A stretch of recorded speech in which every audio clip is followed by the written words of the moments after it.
all grouped up, and then they're all the way around 360. And they also have separate rows of them because, like he was telling me today, we have to see what's in front of the bumper. Because like if there's a child or or an animal or a curb or anything just right in front of the car, we didn't know about that. So it's got cameras all over it. The top thing that you're seeing is LiDAR, laser radar, and that's sending out thousands of beams of LiDAR, and then it's receiving those back, and it has the big one on the top, and then it has 4 small ones at each corner of the thing. Now, they won't be like that, like on a production car, right? It'll be small, and it'll be built in, it'll be hidden, like the Mercedes has. But on those test vehicles, they're just big, massive spinning devices. Well, I know, and I mentioned to you before, I don't know if Kerry heard it, but I've always thought those look like Kentucky Fried Chicken buckets, and I was gonna strap one on top of a vehicle so I'll get it to spin and then drive around in their air test area. Oh yeah, it kind of looks like that. Yeah. When I was in the program, if a car pulled up and it was at nighttime, they would actually put my name they would make the laser visible, and it would hologram my name out there. It was just crazy. Well, I remember watching the Google cars back, 15 years, 10 years ago, driving around doing the Google Earth. Oh yeah, they still do that. Yeah, that's how they map. Microsoft started doing that too, didn't they? I think so. I'm not sure. I mean, I know Microsoft used Google Maps for years, but I'm not sure. Yeah, there's 2 of them out there. 2 companies are doing all that mapping. They even mapped like one of the trails down in the Grand Canyon. Yeah, that's really cool. I was reading an article that said that they won't be doing that much longer because of drones. So that's the next big thing, right? Amazon's real serious about it, John. They just got approval in the state of Arizona to launch a drone delivery program. I think it's only West Valley, just kind of slightly outside of main downtown. But they said it's going to be running next month. They've been doing pilot drone delivery all over the place in rural areas for several years now, and they've really got it down. You just order something and the drone takes off. It just flies a direct path. It'll hover right in your front yard, drop your package, and fly off back. That makes more sense if they were doing it from a vehicle where the pull up and it launches from the vehicle to your, and the driver goes one way, the drone goes the other, and you both get back and go to the next stop. Yeah, I don't think so. I mean, you have to think. Well, we all use Amazon, right? I mean, I know we do. We use the hell out of Amazon, and I mean, if the thing could just have a drone land in the front yard, of course, it tells you on the app that your package is out there. It'll just fly off and go right over there. The Amazon headquarters is over here in Chandler, about 4 miles away. The big facility. So I imagine it would just fly right back over there, get the next one, and it would just continue that throughout the city. And they're low, right? They're not. There's no risk that it's going to hit an airplane. I mean, they're real way much lower than an airplane would ever fly. No, I get it. I read a lot of articles about it because it said the average Amazon package, I can't remember what it was, but it was like ounces or something. It was absurdly low. I'm like, well, yeah, a lot of people are ordering cables, connectors, and all sorts of small stuff. I mean, and people get furniture delivered, but that's not the majority of the stuff. Oh, yeah, absolutely. They'll have to hand deliver large items for sure. It's like, let me think about what I've ordered. I think we got 4 or 5 Amazons today. What's always it seems like it was just a giant waste is they don't group items much anymore. At least I don't see that, right? So like I ordered chlorine tablets for the pool. I ordered some pH Up, which is going to come in a bag. I ordered some of those test strips for the pool. and I'm trying to remember a couple other things. But anyways, all of that was delivered separately. You know, the test strips, that was one driver that came up and dropped just those off. Well, most of that stuff could probably come by drone. The only thing that wouldn't was that clock, because that thing fits. Right. I mean, what I read about it is very light vehicle driving. Because you look at the battery life and all sorts of stuff. You know, the bigger and heavier the drone, the more battery, and it's a never-ending problem. And then you've got to do that for several hours a day. And you know, they fly back, definitely they can load up a new drone. And I was, you know, maybe if you're within a half a mile of the center, they'll fly directly to. But what makes sense is if they're coming from a vehicle, and the driver, you know, puts the stuff in the basket, maybe he feeds two at a time, and then, you know, goes down the street, and maybe he runs one up and lets the drone do the other direction and comes back and forth, and that's very likely going to be the majority of the way the drone deliveries are going to go, and not from directly from a warehouse. Oh man, can you imagine all the lithium batteries are going to be burning up? Hell yeah. Mining 24 hours a day over by David. Yeah. Yeah, like, well, I mean, I just watched a video where like something. 1, 2, 3, 4. Oh. Let me just tune this damn thing. Carrier!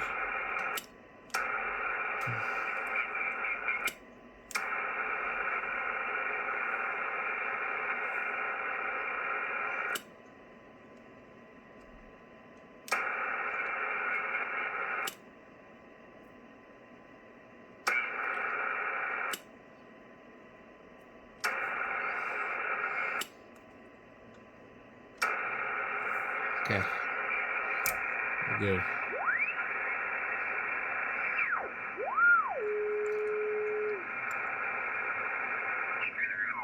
Has a low battery, and it determines that it can't make another delivery.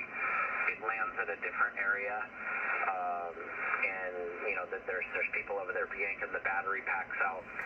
They're yanking the battery packs out and putting them in a charger, and then you know they're doing all this very much manual for the test. Oh boy. So they said 10 pounds. I thought that was pretty impressive. That 10 pounds are definitely good for the vehicle.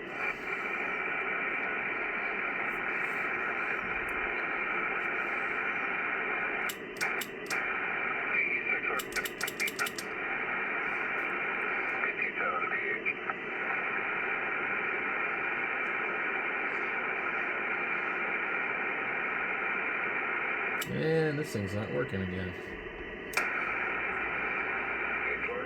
Yeah. Oh.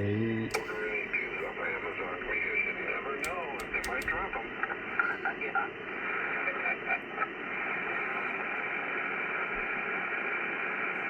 Did it show on the testing how the drones are a little video where they actually had a cable come down, and which makes sense because then I'm sure there was some sort of cable to prevent people from drone or dogs jumping up and grabbing the drone or whatever else. Were they landing or were they using a little cable to lower stuff? I don't think I really noticed, Sean. I'd have to go back and watch that. I really wasn't paying attention. I think, if I had to guess, I remember that there was like, at one point there was like a family waiting for the thing. They were excited about it, so they came out. And that felt like the thing landed in the front yard, but I don't know. For testing, they could very well be possibly doing that. Tommy, the drone's coming. Go in the front yard and watch for it. Okay, Daddy. He runs out there and the drone comes down and slaps right on the head. Here's your 120-volt feeder diodes, Clark. Hey, right on the head. Tommy goes to the ground and he's out for the count. Here's your buck boost board. Get it. Oh my, that was beautiful. You know the average drone can only fly for about 15 minutes. Oh, not those things. video and send it to you, Bram. They get more than 60 minutes of continuous flight out of these. These are not your little hobbyist type drones. These are industrial type. They're much bigger. They have much more payload, much more battery.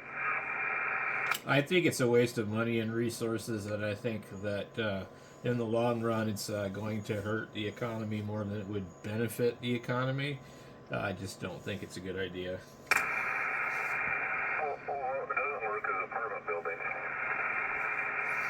Yeah, it just seems like there's so many roadblocks in the way of doing it. I mean, I can see the novelty. They did this some years ago in Seattle. They were doing it for a while experimentally, and then I don't think they do it anymore. The big thing, though, that, because Sean, you just said it won't work in apartments. What you have to understand is they're not replacing the regular delivery. They're going to deliver small packages to, in a city that makes sense, right? They're not. If you order a piece of furniture, well, it's going to come by a van. If you're in an apartment complex or a condominium, well, that's got to go to a van. Most of those people, though, they don't have anything delivered to an apartment. That would be way too risky. They have the lockers. Every apartment complex around here has an Amazon locker right out front. So the vans pull up and they put those in the locker, and then it texts you a code. So you walk up there and you scan it. You hold out your phone, and there's one right here at Walgreens, and the door pops open, and you can grab your stuff. We've done it before, like if we're out of town or something. No, I get it. It's going to happen. It's going to be just interesting to watch it evolve. Yeah, but I mean, it's not 100%. But what if it's 30 or 40%? I mean, that would be a huge impact rather than having those vans running around. I mean, on the flip side of it, you're not going to have people working, right? I mean, of course, that's what we all think about. It's going to take jobs. No, it'd be different type of jobs. People driving around driving trucks, and the trucks need engines and oil changes and tires. It's going to be drones. It's going to be batteries manufactured and all that sort of stuff. People have to load them, take care of them and everything else. But, I don't know. It's kind of a crazy time to be alive, right? Well, I agree. That's what I just think. That's cool. Yeah, no, they'll be having the drones in suburbia, single-family housing neighborhoods. And Terry, they could bring you a 12-pack. They'll never be able to get in my trees around here. It'll be hanging in the trees saying, "Oh, can't deliver." That thing could fly down with so much precision you wouldn't even believe it. It could just be the exact size and height of your truck, all the way up the street, turn right up there, turn around, drop the 12-pack, wave to you, and then buzz off right down the street, get out of the trees, and zip, it's gone. By the way, they combined all my packages this week. They what? They combined all my packages this week, but then I ordered another one, and for whatever reason, that's coming UPS. Oh, yeah, some of my stuff was UPS clothing, and it was separate, but this week has been pretty bad. I mean, I'm getting the pool back in shape, and so I've needed to order a bunch of stuff and hoses and parts and chemicals and all that, and so I got a bunch of Amazons coming inbound for that. And man, Bram, it's been every single thing that's been separate. It's like, wow. I ordered 4 different things, and 2 of them were together, which was kind of strange because they were like unlikely. And then I had another one that came in a completely separate delivery. So a lot of times what'll happen, I'll order 2 or 3 things, they'll all come by the same driver, but like I got one thing, was 2 of them were in one box, and it was pretty good consolidation, and then another thing was separate, and then another driver at another time brought another package. Usually we only have one delivery here, that's it. If you don't make that one, you're screwed.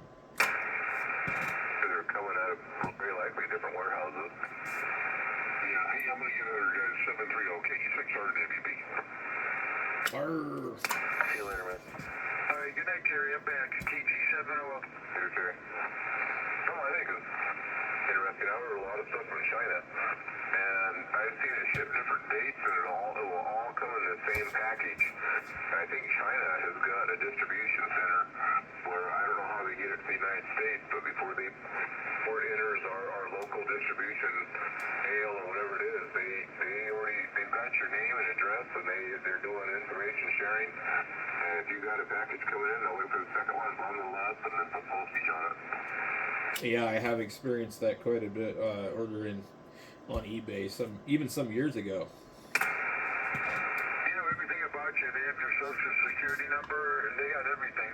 Of course, fingerprints, the mineral rights to your property. That's right. Can you believe that you could have like land that you own in certain states, and somebody would just come along and say, "You need to vacate. We own the mineral rights to this, and we're digging." No, they can't make you vacate. They have to work out a deal with you. Well, I don't know. I've never personally went through it myself, so I'm just summarizing what I've heard. So which could be all absolutely lies too, but yeah.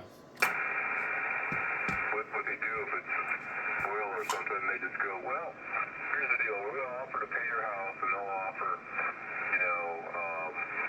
fair market value, maybe a little more. If you say no, they go, oh, let's find your neighbor sold it. Let's throw this angle drill under your property. You don't get anything. Yeah. Too bad they can't drill for oil at the border. That would be a good use of that land to make it safer.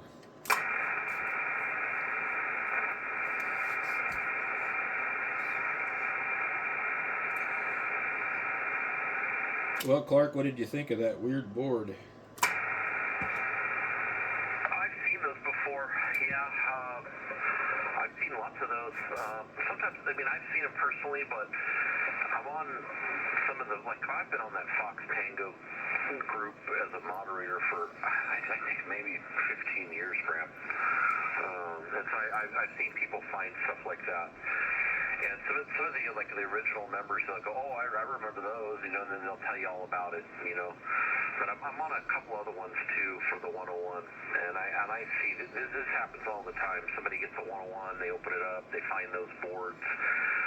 What the heck is this? What does this do, So I'm not surprised. That was a cool, fun thing to do if you had one of those in I don't know, 1980 or 82, I think. They would sell you that kit, you'd put it in there, and, they would really increase the performance.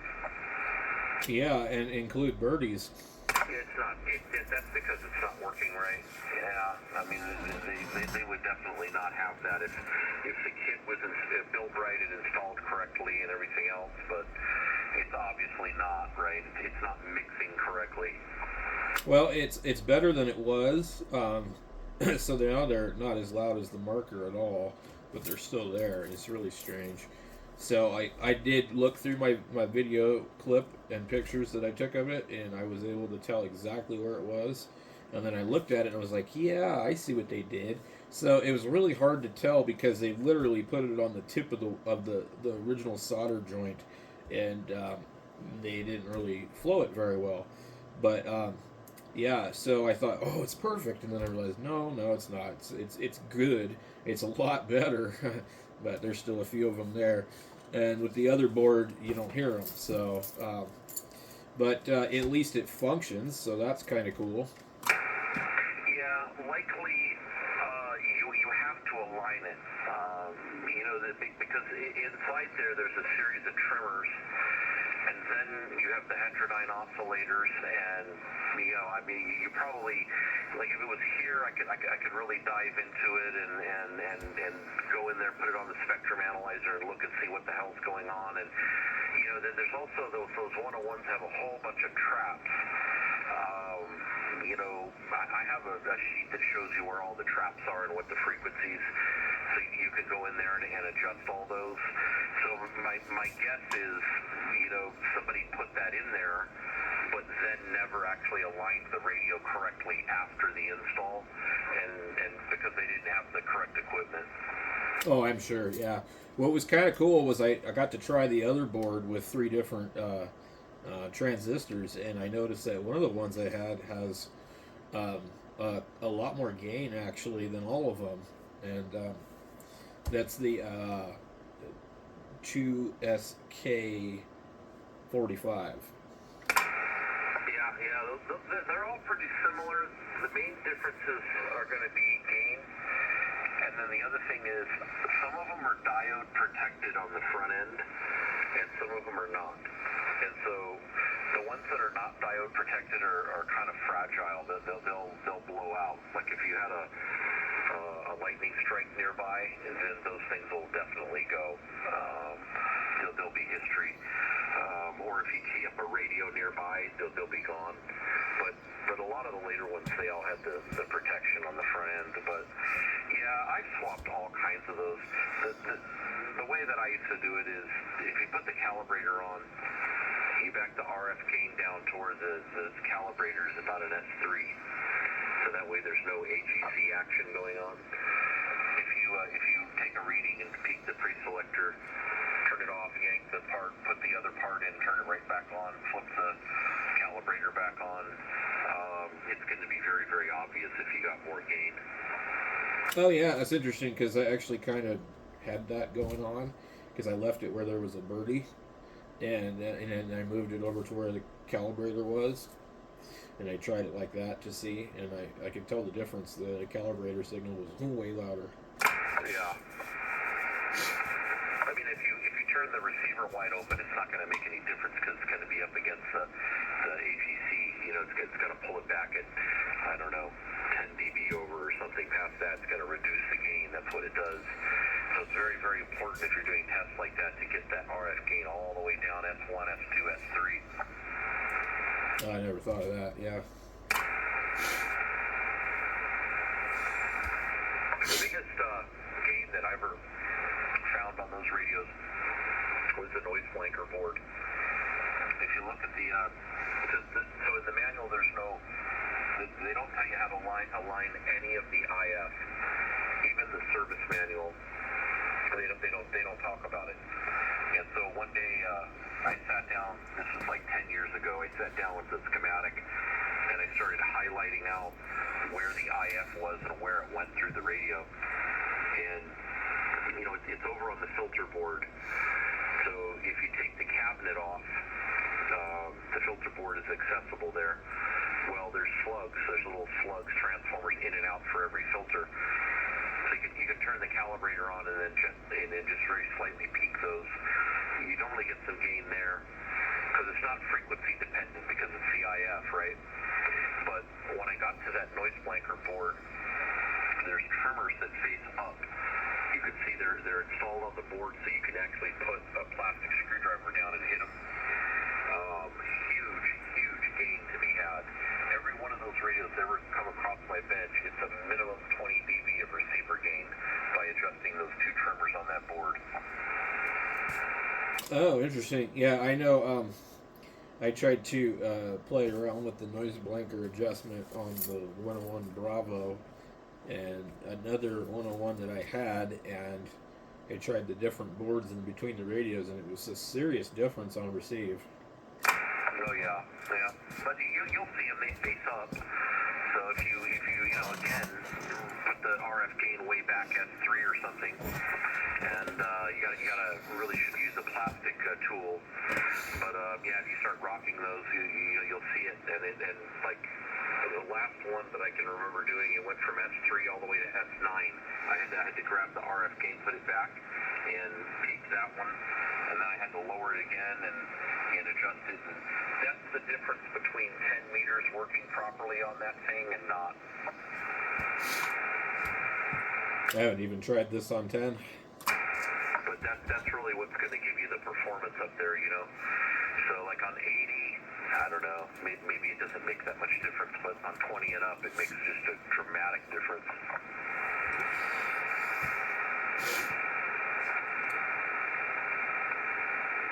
Well, it seems to be staying on frequency pretty stable.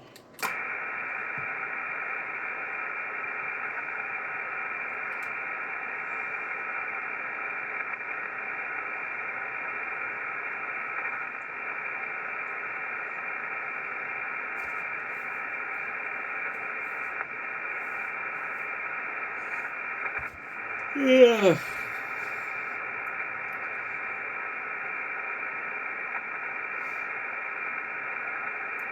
I noticed that the other front end has got a mellower sound to it, and I noticed it's the other transistor. I can't remember which one.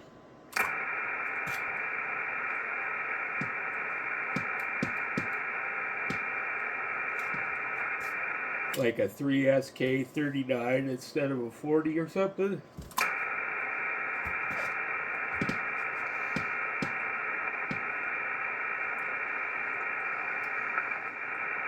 Yeah, they have different ones. I'm trying to remember. There's one of them that's still available. But I've tried them all. NTE 222, 454, 3SK 40, 41. Man, I mean, I don't know. I probably have half a dozen of them over there in my 101 area that I've ordered and tried over the years.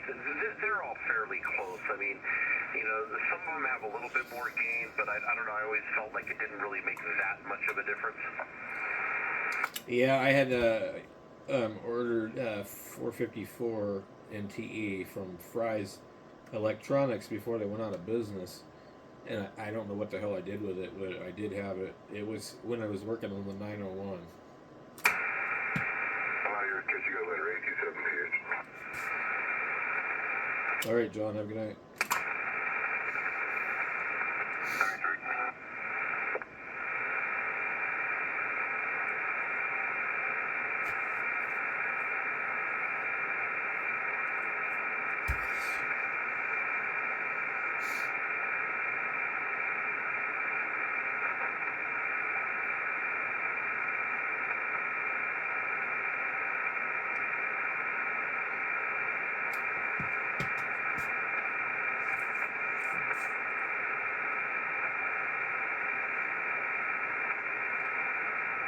Well, I think I should probably have that tube for the Heath kit by Saturday. Now when I get that put back together, maybe I can finish what I was gonna do to it, or maybe I can just put it back on the shelf. I kind of feel like I'm just fixing it just so that it's not like broken, but I really don't want it anymore. Well, it's got to work, you know. But yeah, it's useless without that tube. So I guess get it working, clean it up, and then sell it. Oh, nobody's gonna buy it. I can't even give it away. I'm gonna have to get on some of the group IOs, because that's where the guys live that want that stuff. You can get on there and say, hey, this is $150 or $100 or whatever it is, and one of those guys will get it, man. You know, you just gotta find them. Well, the power supply is worth more than the radio. That's what's the funny part. Oh yeah, it's not a very good power supply actually, but yeah, I mean it'll run all kinds of stuff. Is it just not big enough, or just not filtered enough? It's just not really a good power supply. I mean, it's just an old power supply, you know. But I don't know. If you rebuild it, it's not that bad, I guess. But the reason why they have more value is that thing was sold just separately to run homebrew equipment, transmitters, receivers. I mean, that thing, you know, was very, very convenient to have in the shack. And you know, even today, you know, if you were working on old boat anchor stuff, it would be nice to have something like that. I was thinking about that too. I was like, you know, well, if I bought one of the other Heath kits, like there's a SB 102, which is considered to be like really, really good. I never really got too much into the Heath kits. I don't know why. I mean, no particular reason. I don't know. Just something I didn't do. I think generally speaking that they're like probably, you know, about as good as anything else from that time period. So like if you wanted to get into the old Silverface Yaesus, I think they're going to be kind of on par with those. And probably Drakes and things like that.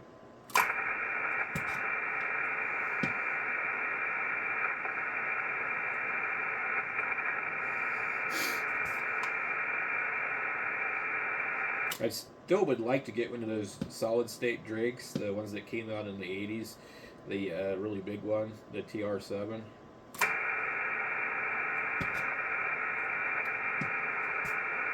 Have you ever seen those things?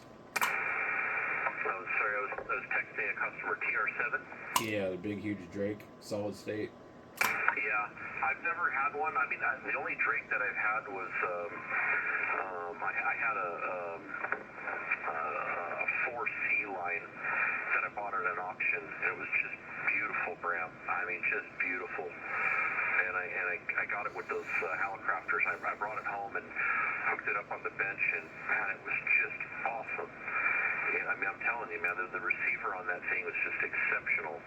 I really, really enjoyed it. I mean, I was blown away. I thought maybe those were just kind of low performance. You know, I don't want one of these type of things. Man, it had beautiful audio. It was stable. Man, I can't tell you enough about it.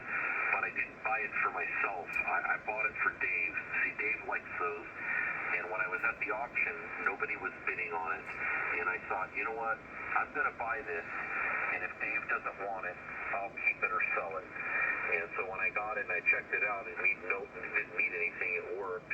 I told Dave. He came over and he just paid me what I paid for it. So I don't know. If you ever have an opportunity to get a B or a C line, I would do it. They're fun. Yeah, I just don't. I don't want anything that's got that many tubes in it. That's got sweep tubes in the finals.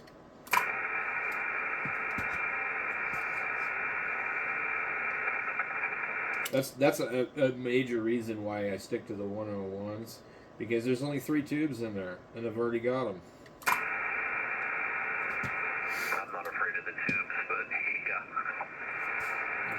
yeah. I especially am now after I drop one. You know, that's the second time that thing almost came out of there because the socket is crappy, and the previous owner bent the pins on the tube to try and keep it in there. I think there was supposed to be like a chimney cover over the thing, but anyway, you know, I mean, like if you take a radio like any of these Drakes or the Heathkits that you know, or even a Tempo 1, and you remove all the tubes, you think about how much money it would cost if you had to buy every single tube for that radio. It would be ridiculous. Yeah, you never have to buy all the tubes, though. No, but there are definitely guys that will pull all the tubes out of a radio like that and then sell the radio with nothing in it. There's a special place in hell for them. I know, yeah. Usually, though, I mean, I think when they do that, they usually part the whole radio out piece by piece on eBay anyway.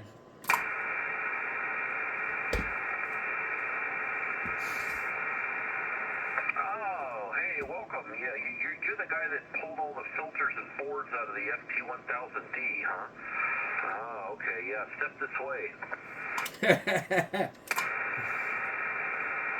Yeah, I mean, that would irritate me beyond. I mean, I'm getting mad even thinking about it. I used to watch that happen. The damn thing is a D model, okay? It says D on the back, Bram. It came in a box that says D. What does the D mean? It means that it has all the filters and the second receiver board in it. If anybody buys the radio off eBay or anywhere else, they're going to naturally assume that the freaking boards and the filters are in the radio. So, you know, imagine you get the thing and you realize, what the hell? That's what's great about Icom. Back in the 80s, they soldered all their filters in. Oh, man, and, you know, it's like, and no power cord. Why don't you have a power cord? Well, then, because it doesn't work. Yeah, we didn't ship a power cord. That's why they do that. No microphone, no power cord, no manual. All that gets sold separately. Yep. Yeah, there's no way it could have worked because we didn't. There's no power cord. So yeah, we didn't test it. We wrote it right here, and then that's it. They side with you because you didn't send it. There's no way you could have verified. Yeah, I know it's all a big game, but yeah, it would be super irritating because you're never going to find the filters in that board anymore. That's all gone. Yeah, and then they're $150 a piece or something, you know. Yeah.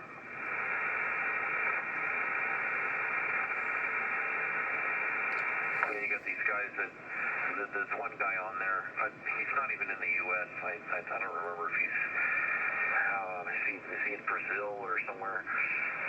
He gets perfectly good radios, 10-Tex Yaesus and all different ones, and he breaks them all the way down. It'd be like volume pot to a 10-Tex, such and such. Here's the pot with the knob on it. Here's the board. Here's the faceplate. I mean, he breaks them down all the way. Yep. Yeah, there's a guy in Washington. He moved over here now, Bruce, W7PK. He used to do that to all the Heathkit amplifiers. I went over to his house, and there was pieces of Heathkits everywhere. Pieces. Yeah, that sucks. I mean, if you need a part, it's great. I mean, I don't know. If it's a broken radio and it's a junk radio, yeah, well, whatever. We all need parts, right? Somebody's got to do it, but I don't know. It's sad when they just take a perfectly good working radio and rip it to pieces. Yeah, if you never remember anything I ever say, if you end up dealing with a guy named Bruce and his call sign is W7PK, just run. Absolutely run. And he likes to buy nice stuff. But yeah, run. Okay. He moved somewhere down towards Tucson, and he's up to his usual shenanigans of buying Collins equipment and things like that. And I've seen him post a few times on Craigslist, but yeah, in Seattle, he was well known, very well known there.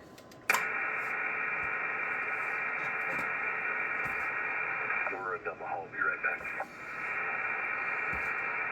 KG7HR.